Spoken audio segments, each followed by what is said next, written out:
Hi, and welcome to my sewing room. It's week 11 of my UFO challenge, where I sew at least 15 minutes a day on my UFOs. And this week I have a finish. And not just one finish, I have two finishes. Before I talk about these though, let me tell you how my week started out. I was still waiting for my white fabric to come in the mail so I could finish up this second top. So the first couple of days, I worked on my Zentangle One Block Wonder. I got all my triangles sewn together for my hexagons, and I got almost all of them ironed. I still have one pile that needs to be ironed, and there's a couple more in the bin that also need to be ironed. But on Friday, my white fabric came, so I put my Zentangle project back in its bin. Missouri Star had a sale on Kona Cotton by the bolt, and I had already used a whole bolt of white, and I needed another one. So when they went on sale, I snatched me up another one, and it finally came on Friday. I also ordered me some snow, and I also got me a bolt of silver, which is really a light gray. And the way I went through that first bolt of white, hoping they'll have a sale again in another couple months because I'll probably need some more.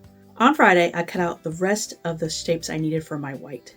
Friday, I didn't have a lot of time to sew because I had guests coming into town and I wanted to get the house ready, but I did take my 15 minutes to cut out all the white I needed for my shapes for my Flying Dutchman.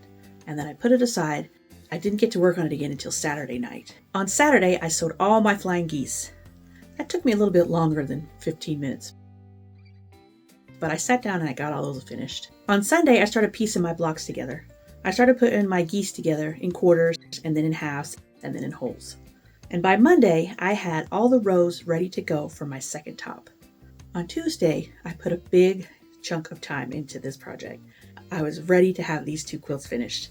When I started Tuesday, I already had my first top pinned to my long arm. And I got up early and I quilted that one out. And I put the binding on it.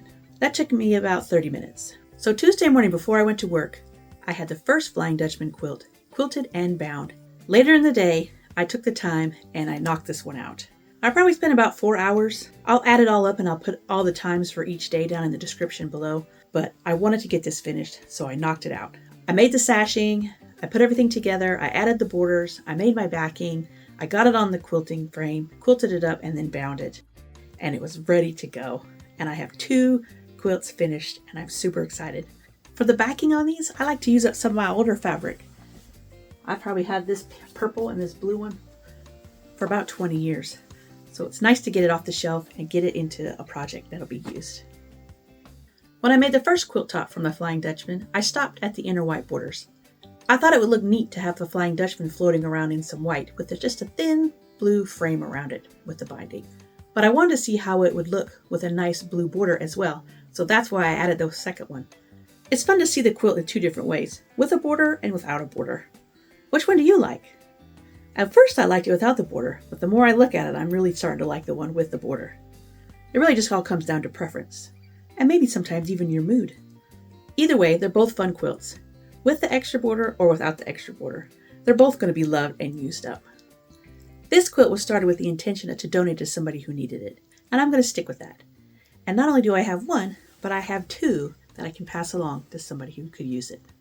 Well, that's how my UFO sewing went this week, and I'm super excited to say I have two finishes.